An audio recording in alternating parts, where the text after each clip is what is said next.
சீமையில மேலாட்டு கோயில கதை ஒன்று நடக்குதம்மா. காட்டு மூடி ஒண்ணு காயப்பட்டு போச்ச காரணம் சொல்லம்மா. காட்ட உடுக்கையில் சப்ப முழங்கிட தாயணி பொங்கிடம்மா. சூழகாலியே நேற்று சீமையில மேலாட்டு மொழியில கதை ஒன்று நடக்குதம்மா. சத்தம் அப்பா சத்தம் கேட்கலையா சொல்லுதாயி.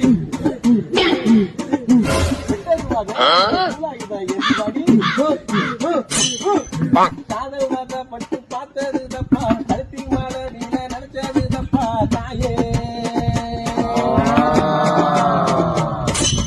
கல்யாணம் தான் மாறி போனது தப்பா காத்திருந்து நானும் வாழ்ந்தது தப்பா தாயே. மகராசி தாயே மகமாறணும் மகராசன் கொட்டையில் குடியேறணும். மக்காரியே தொழில் துணியிலே உன் பிள்ளை வாடுதப்பா.